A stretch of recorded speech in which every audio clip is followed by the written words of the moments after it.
The Roman Empire saw the reigns of several infamous emperors: the paranoid Tiberius, the unhinged Caligula, and the cruel Nero. Despite being hated, despised, and cursed, their legacies have persisted through history. What could compel the Romans to erase someone from history entirely, to have their name meticulously removed from stone inscriptions and their images chipped away from marble statues? What actions did this young man take, who ascended to the throne of Rome at the young age of 14? What boundary did he cross that even Rome could not accept?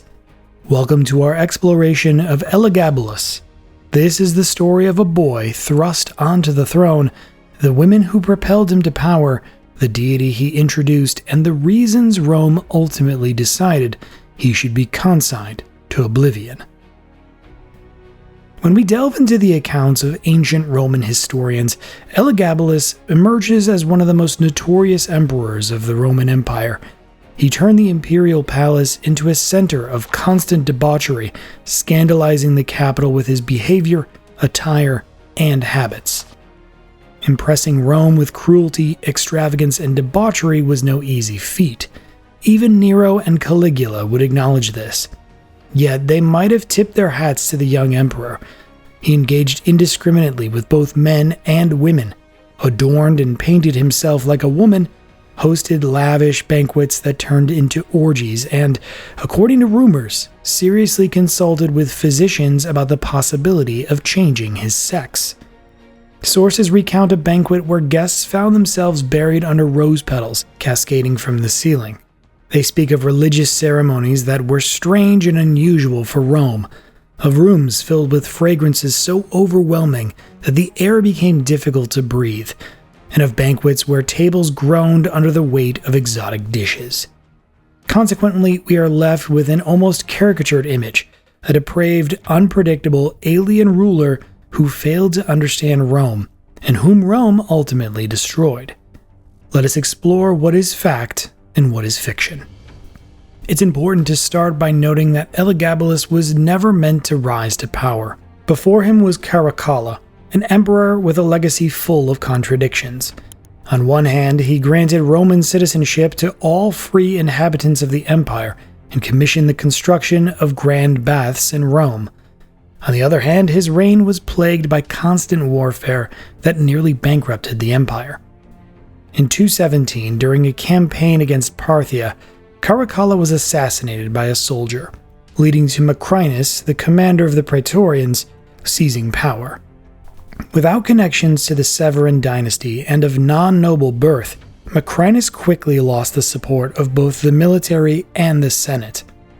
In the midst of this chaos, a new contender appeared, Sextus Varius Avitus Bassianus. At just 14 years old, he lived in the Syrian city of Emesa and had no political influence on his own. However, his grandmother, Julia Maessa, the sister of the late Caracalla, spread the claim that the boy was actually the illegitimate son of the murdered emperor. Remarkably, young Bassianus bore a striking resemblance to Caracalla. Bassianus was quietly taken to the camp of the Third Gallic region near Emesa. There, the legate Publius Valerius Comazone proclaimed him emperor, and Bassianus took the name Marcus Aurelius Antoninus. Events then moved swiftly. Macrinus sent troops to suppress the uprising, but the legions, unhappy with pay cuts, sided with the new contender. On June 8, 218, a decisive battle took place at Antioch. Macrinus' forces were defeated, leading to his flight from the battlefield, only to be captured and executed. Soon after, the Senate recognized the new ruler, formally confirming his familial ties to the Syrian dynasty, and appointed him consul. Thus, the 14-year-old Bassianus became the youngest emperor in the history of Rome. In the emperor's native city, the most revered deity was Elagabal, or as the Romans would call him, Elagabalus, the god of the sun and fertility. This god was worshipped in the form of a massive black conical stone, which, according to legend, had fallen from the heavens. The stone was housed in the city's main temple. Its image was minted on coins, sacrifices were offered to it, ritual dances were performed around it, and on special occasions it was placed on a chariot and paraded through the city. In Emesa, as in many eastern cities, political power was closely tied to religious authority. The city's ruler also served as the high priest. The young Bassianus was a member of Emesa's ruling dynasty and was groomed from an early age to take on the role of high priest of Elagabal. He participated in ceremonies and rituals, wore ceremonial attire, offered sacrifices, and learned the ritual dances and hymns. With this background, he arrived in Rome, not as a politician or military leader, but as a priest of his god. Consequently, much of his behavior, which was suitable for the high priest of Emesa, proved to be excessively extravagant and shocking, even for Rome, a city accustomed to witnessing a great deal. Even before arriving in Rome, the emperor declared Elagabalus the supreme deity of the empire, incorporating his name into his own title. Over time, this name has come down to us in its Hellenized form as Elagabalus, although it was not used during the emperor's lifetime. The new god was placed at the top of the hierarchy, surpassing all deities of the traditional Roman religion, including Jupiter. In all religious ceremonies dedicated to other gods, Elagabalus was honored first, followed by the others. The sacred black stone was transported from Emesa to Rome. In tribute to Elagabalus, a grand temple was constructed on the Palatine Hill, one of the city's most revered sites, where this stone was enshrined. Oaths were sworn in the name of Elagabalus, and state rituals centered around his cult. According to Cassius Dio, Rome's principal relics were relocated to a new temple, the Eternal Flame of Vesta, the Palladium of Athena, the Spear of Mars, and the sanctuaries of Cybele. Everything considered the foundation of Rome's eternal existence was subordinated to the new god. The emperor, acting as the high priest, personally conducted daily sacrificial rituals.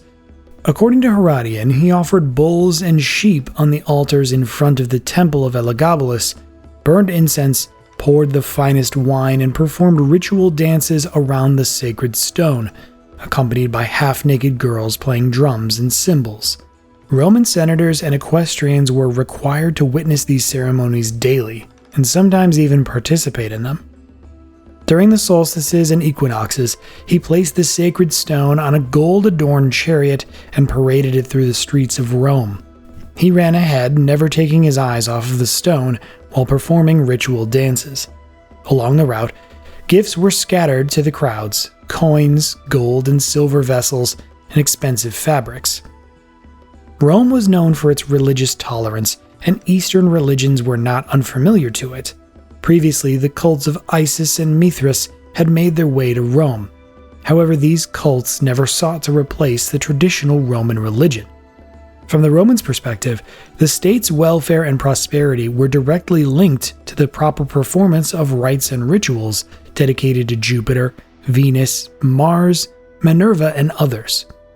Consequently, the introduction of a new and foreign god was perceived by many as an attack on the very foundations of the Roman state. While Elagabalus was engrossed in religious reforms, the real power in the Roman Empire was wielded by his grandmother, Julia Maesa, and his mother, Julia Soemis. They managed state affairs and tried to temper the impulsive nature of the young ruler, but their success was limited. Even before the emperor arrived in Rome, his grandmother and mother urged him to wear a toga and a laurel wreath, as was customary for a Roman emperor, to present himself properly before the Senate and the people. However, Elagabalus refused.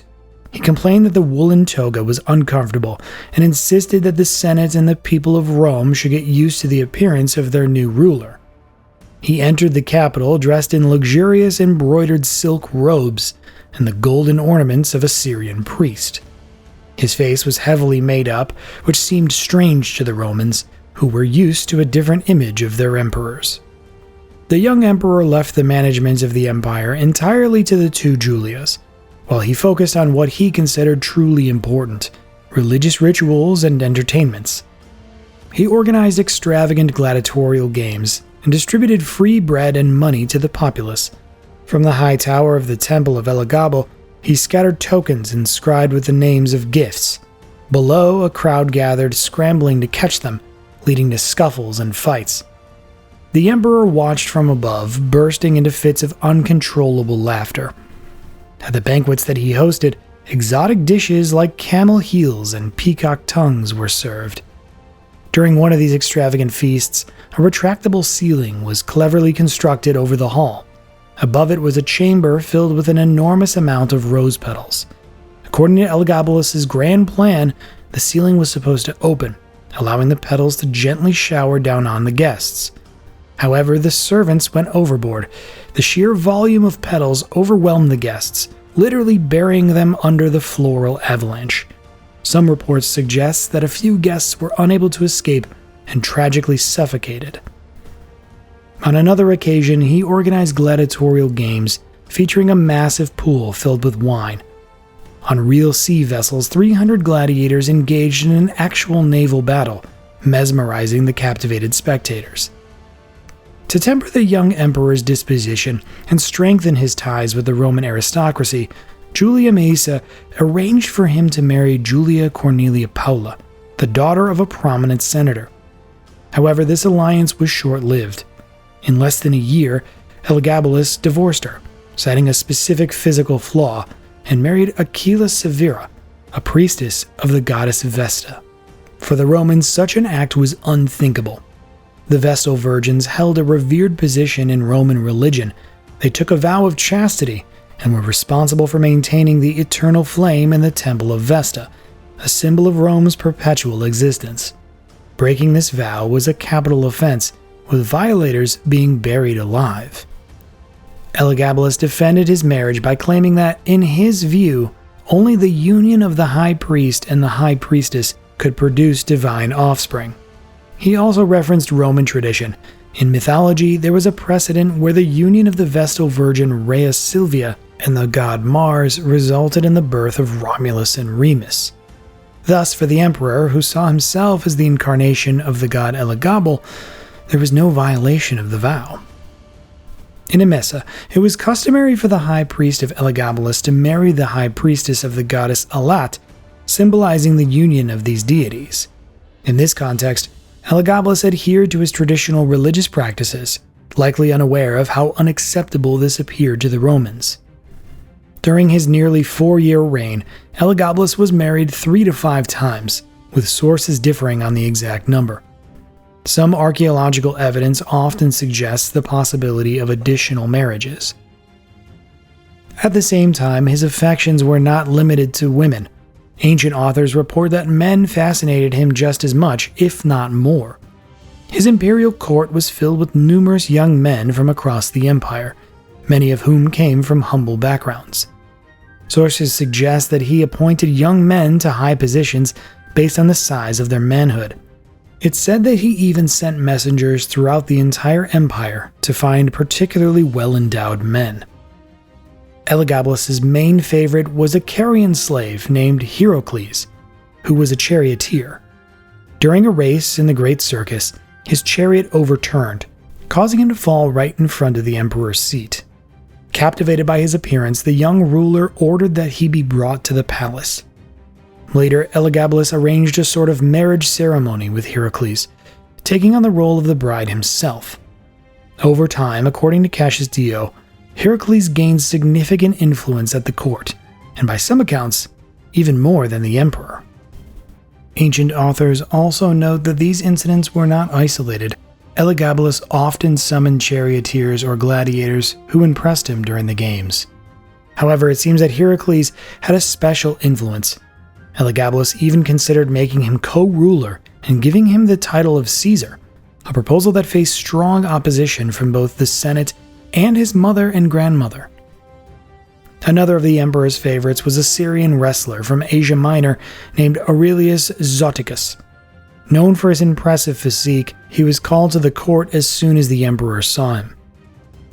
When Zoticus addressed him as master, Elagabalus, according to sources, playfully suggested being called mistress. However, Zoticus didn't make the impression he hoped for on the emperor. One account suggests that the jealous Heracles tampered with his wine, while another claims that Zoticos himself was unable to engage with the emperor due to lack of attraction to men. As a result, Elagabalus became disenchanted and dismissed him from Rome. Cassius Dio also mentions that Elagabalus consulted leading Roman physicians of his time about the possibility of undergoing a sex change, but such procedures were not feasible back then. It's noteworthy that same-sex relationships were not considered condemnable in Roman society. Among the nobility, actually, they were quite common. For instance, Emperor Claudius was ridiculed for sleeping exclusively with women, allegedly becoming effeminate as a result. The condemnation led to further repercussions. Roman morality primarily criticized sexual promiscuity and a lack of self-restraint. Additionally, it was considered unacceptable for a free man to take on a passive role, as this was viewed as a diminishment of dignity and social standing. As a result, we get the image of a mad, depraved, and capricious emperor, indulging in luxury and bizarre entertainments. To evaluate how accurately this image reflects reality, it's crucial to trace the origins of this information. This presents a significant challenge for us. Almost everything we know about Elagabalus comes from his adversaries. There are three main sources: Cassius Dio, Herodian, and the so-called Historia Augusta, and none of these can be considered unbiased. Let's start with Cassius Dio. He was a senator of the old school, brought up with a respect for tradition, dignity, and self-control as the foundations of Roman order. One can only imagine his feelings as he witnessed a teenage ruler dressed in unusual clothing and with a face painted like a woman's, dancing around a stone brought from overseas. Cassius Dio had a deep disdain for Elagabalus and did not hide it. Herodian offers a more restrained narrative, providing fewer sensational details and focusing on the emperor's religious reforms. Despite this focus, he still portrays the emperor unfavorably, seeing him as a symbol of Rome's decline. Unlike Cassius Dio, Herodian was not a senator and didn't have access to the palace, which might explain his limited awareness of many of the emperor's erratic actions. The Historia Augusta presents an even more complex situation. This collection of imperial biographies, compiled long after the events it describes, is often considered unreliable by modern scholars. The biography of Elagabalus within this text resembles a pamphlet, with many episodes not found in the works of Herodian and Cassius Dio, thereby raising significant doubts. Adding to this is the political context. Following the murder of Elagabalus, the Senate enacted a damnatio memoriae against him, a formal condemnation of memory. His name was erased from inscriptions, faces were defaced on statues, and coins bearing his likeness were melted down. Rome endeavored to erase him from history. His successor, Severus Alexander, was eager to tarnish the reputation of his predecessor. The more tarnished the image of the former ruler, the more favorable the new one appears by contrast. Consequently, it's understandable that Herodian and Cassius Dio, writing during his reign, might have exaggerated the faults of the previous emperor. This tendency is typical of ancient historiographical traditions. When power transitioned peacefully, the former ruler was often depicted positively. However, in the event of a coup, the predecessor was invariably portrayed as a cruel tyrant, madman, debauchee, spendthrift, and more. Thus, we are left with a depiction of Elagabalus crafted by his adversaries, who had every interest in vilifying him. Unfortunately, we lack alternative sources to provide a different perspective. Undoubtedly, some of the information from sources about Elagabalus is credible. He was indeed a very young man when he ascended to the throne, and genuinely promoted the cult of Elagabal as the supreme deity of the empire. This was supported by archaeological evidence. Numerous coins depicting the sacred stone have been discovered, along with his sanctuaries scattered throughout the empire, from Britain to Egypt. Such religious innovations inevitably startled the senatorial elite. Accusations of sexual debauchery appear less convincing. In ancient political culture, such reproaches were a standard tool for discreditation, part of the typical attributes assigned to a previous bad emperor. However, certain accusations might have had some basis. For instance, accusations of his effeminacy. Elagabalus donned the attire of a Syrian priest, which included the embroidered silk gown adorned with rich jewelry. He also used cosmetics, lined his eyes, painted his lips, applied blush, and so forth. While this was customary in his native religious environment, in Rome, men did not engage in such practices. The dances the emperor performed during rituals were also considered a woman's affair. This could very well have been the foundation for reports of the emperor's extraordinary effeminacy and his inclination towards a passive role. The claims that he allegedly appointed random individuals to high positions remained unsubstantiated as well. The administrative records available to us do not support these assertions. During the reign of Elagabalus, only one instance of rapid promotion is actually documented. A centurion was swiftly elevated to the rank of legate. This promotion had a specific justification. The centurion had captured the former emperor Macrinus.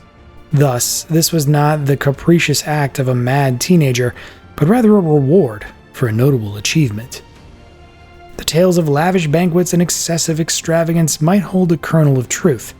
However, they also reflect the typical Roman tradition of portraying a bad ruler as wasteful and reckless. Similar narratives were crafted about Caligula, Tiberius, and Nero, despite archaeological evidence suggesting that the economic state of the empire during their reigns was not disastrous. By the 4th year of Elagabalus' reign, he was increasingly losing control of the situation. He essentially withdrew from state affairs, leaving governance to his mother and grandmother. Through his actions, he gradually alienated key groups within Roman society. His blatant disregard for traditions irritated the Senate, and while the army lost interest in him as well. The emperor was largely disengaged from military matters, and apart from the very beginning of his reign, failed to secure the loyalty of the legions and the Praetorians with generous payments. Julia Maesa, with her extensive political acumen, recognized that this situation would inevitably lead to collapse. She decided to take preemptive action and persuaded Elagabalus to appoint his cousin Alexianus as co-ruler. Gradually, Alexianus began to emerge as an alternative to the current emperor, a more moderate, traditional, and most importantly, more acceptable ruler for the Roman elite. Alexianus diligently cultivated this image. He showed respect for the Senate, learned Latin, initially having a poor command of it, made sacrifices to the Roman gods, and established relations with the Praetorian Guard. Elagabalus, aware of the unfolding events, tried to eliminate his rival, but this only hastened his inevitable downfall. In 222, the Praetorians revolted, leading to the deaths of Elagabalus and his mother, Julia Soemis. Their bodies were then publicly humiliated, dragged through the streets of Rome, and eventually thrown into the Tiber.